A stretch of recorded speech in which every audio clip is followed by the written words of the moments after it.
The Boer War is often called Australia's forgotten war. It started in 1899 when Australia was still a collection of different colonies, each sending their own contingents. Then when Australia federated, it became the first war where Australians served as a single force under one flag. This was predominantly a cavalry war. The majority of those that served came from rural areas, as few in the city could meet the high riding standards that were required.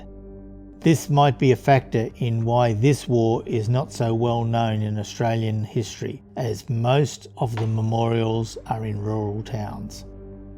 The Boer War had comparatively low casualty rates for the Australians. Many of them came back saying their service had been an adventure. Perhaps this was a factor in why so many young Australians later joined up in the First World War. The war started on the 12th of October 1899, and the following day the Boers surrounded the town of Mafeking, trapping Colonel Baden-Powell and his 2,000 troops. The siege went on for 217 days before British forces freed them. This was portrayed as a major victory, as the British had had little success elsewhere. Baden-Powell was promoted to Major General and treated as a hero. There were celebrations across Australia for Baden-Powell and the relief of Mafeking.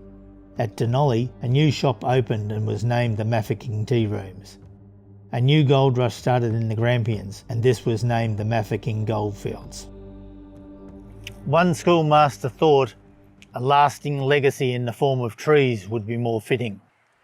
We're here at Havelock, a now quiet locality in Victoria's central goldfields, which holds a rich history. This was once a major gold rush town, and a wild one at that. Now, thanks to the diligent research of a local historical society, it has been discovered that Havelock also holds a very significant aspect of Australia's wartime history, and it's been hiding in plain sight all these years.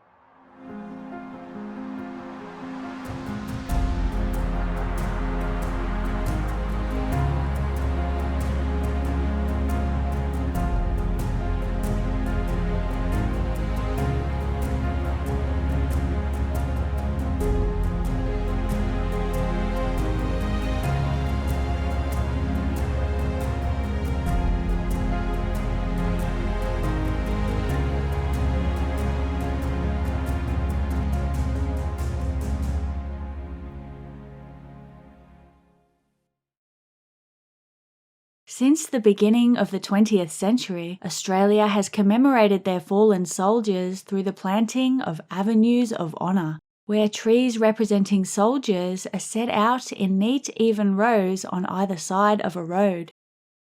We've got some brilliant examples here in central Victoria, with the most impressive situated at Ballarat, where memorial trees have been planted for over 22 kilometres, all the way out to Learmonth. This is the longest avenue of honour in Australia, and it has the iconic Arch of Victory standing at its entrance. This avenue commemorates the 3,801 locals who enlisted during World War I. But where did this practice begin? It turns out, not where anyone thought. Until recently, the oldest known avenue of honour in Australia was thought to be at Maitland in New South Wales, which was planted on the 31st of August 1900 to commemorate the Boer War.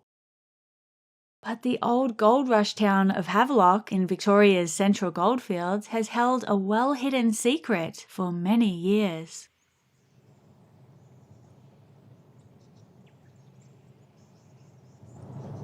Many years ago I was giving an old local a lift, and as we went past some trees he pointed to them and said, "That's Baden-Powell Avenue." I just thought something to do with the Boy Scouts and never thought much more about it. But earlier in 2024 I was talking to some members of the Historical Society, and one of them decided to look into it. She found out that the trees had been planted in 1900 as a memorial to the Boer War.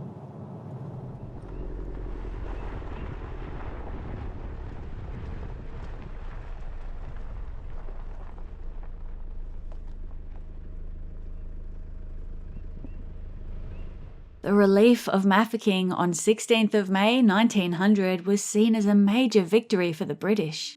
Celebrations were held across Australia. Mr. F.W. Allison, the head teacher at Havelock State School, wanted a lasting legacy for Havelock. He suggested planting an avenue of trees from the school to the railway station. The Shire of Tullaroop got behind the idea and granted £5 towards the project. Havelock also had the advantage of having its own state nursery. This is where the Havelock nursery was. We've got a series of fruit trees here. The buildings have gone, but there was the manager's residence and some workers' huts, and they did a lot of growing the seedlings here. Across the road is the plantation. They used the seedlings for reforesting. Across central Victoria, a lot of the forests have been denuded because of the mining, and so this was a program. 1889 it opened here and it went till 1904, and it was a program for replanting the forests. And we've got scattered bricks all through the area, so there was a series of several buildings here. Quite a few pine trees were planted. Not sure why. They weren't growing pines for the commercial value of it, so this must have been near the manager's house. But they haven't been looked after. They're getting old, and looks like we've only got one of them still alive. They had holes dug here that looked like mine shafts, but they were actually wells for water, so for the nursery. On each corner of the main nursery area, they dug holes. They looked like old miners' shafts, but they were actually wells. And so for watering the seedlings, they didn't have as far to go for water for each one.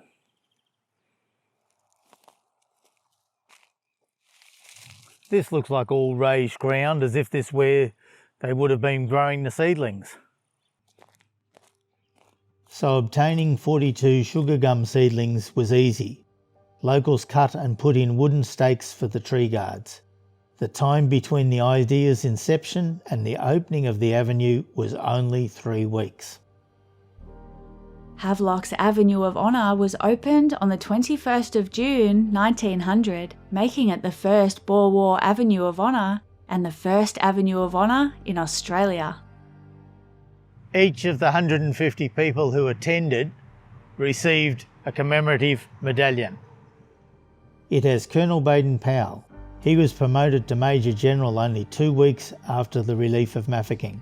This medallion was made in a hurry within days of news of the relief. In the rush to get it made, they made a mistake. It has 209 days, when it was actually 217 days. Havelock was also ahead of its time by planting native trees. Most of the other avenues were oaks, elms or chestnuts, as they were honouring England as much as they were Australia. Murtoa with Currajongs was the only other totally native Boer War avenue. These trees vary from 2.1 to 4.8 metres in girth. Some clearly have better soil and more water.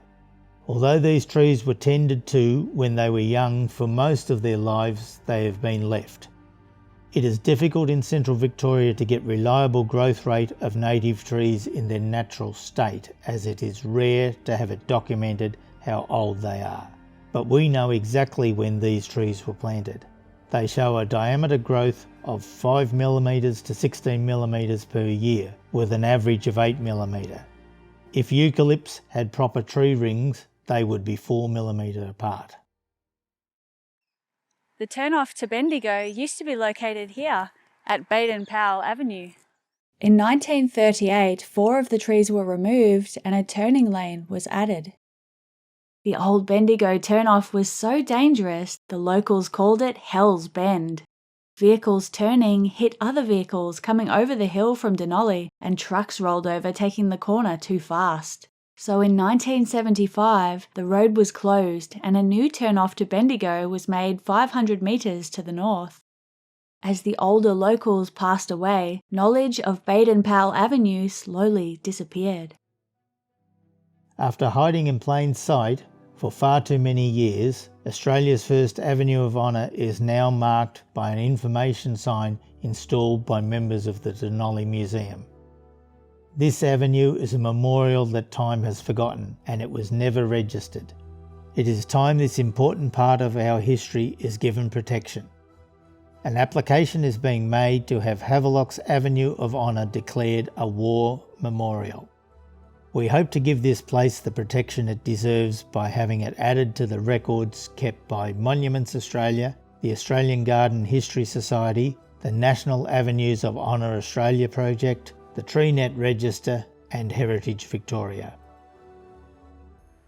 Now, this is certainly not the only interesting thing about Havelock, the wild old gold rush town.